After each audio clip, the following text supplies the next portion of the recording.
My name is Nora, and I am a sister, I'm a daughter, I'm a student, I'm an American, and I am a Muslim. I was actually born in Dayton, Ohio, and my parents made the decision to move down when I was about 2 years old, so I've been a Floridian ever since. My everyday activity, I am really just like any other college student. I like to sleep when I can. I get up, I go to school, I go to work, I cram for exams, I study in the library, try and hang out with my family and friends, and that's plain Jane, that's pretty much it. For the most part, I am just so blessed because I'm surrounded by such positive and educated people, and they embrace me for being able to practice my First Amendment right and peacefully choose to, practice my religion. I do get some negativity every so often, once every blue moon, but I mean, there's negative things no matter what you are, how you want to put it. There's always going to be duds out there, so I mean, I don't really pay any mind to it. I have thick skin. But for the most part, people just are amazed at my scarves, or that just I'm so outgoing, and they don't really anticipate on me being as outgoing as I am, or the fact that I speak English. I don't know, but it's not that people say it, but I think they're so thrown off at the fact, when they realize I'm very articulate and English is my first language, and I don't want to make any crude remarks, but I just kind of laugh it off and speak better English. I don't know, just to kind of prove to them, I'm an American just like anyone else. You'd be very surprised how many American born and raised citizens here are Muslims and have converted to Islam. So it's not, people make Islam mutually exclusive to Arabs, and that's a very big misnomer. It's not correct.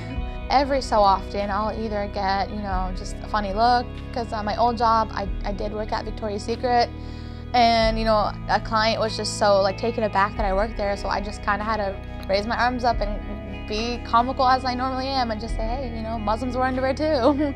And she kind of laughed it off, and I even, this is so rare, but I even got a complaint once that I wear my scarf, and she doesn't know that I had a bad hair day, maybe. She doesn't know maybe I'm not Muslim, maybe I just like my scarf. And with all due respect, how do you identify Muslim? What if I didn't wear a scarf? What if I was born and raised in America? Islam, like I said, is not mutually exclusive to Arabs. So that in there tells you how much information you really do have on my religion.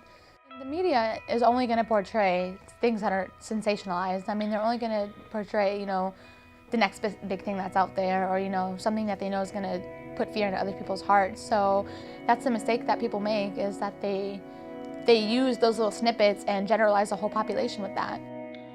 You look at the media, you see they were terrorists, and you're like, oh crap, what Arab did this now? And because it's so mutually exclusive with those two words, that in a way kind of bugs me that, we have certain labels reserved for a certain kind of people if they fit a certain demographic.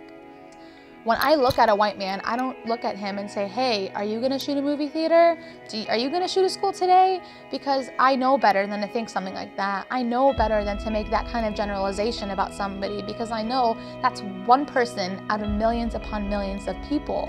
And for that to be put on me, I'm one person upon millions and millions of people, and for you to generalize how I behave based off of a few people halfway across the world that you saw maybe 6 seconds worth of footage, it's not fair, and there's a little bit of a double standard there.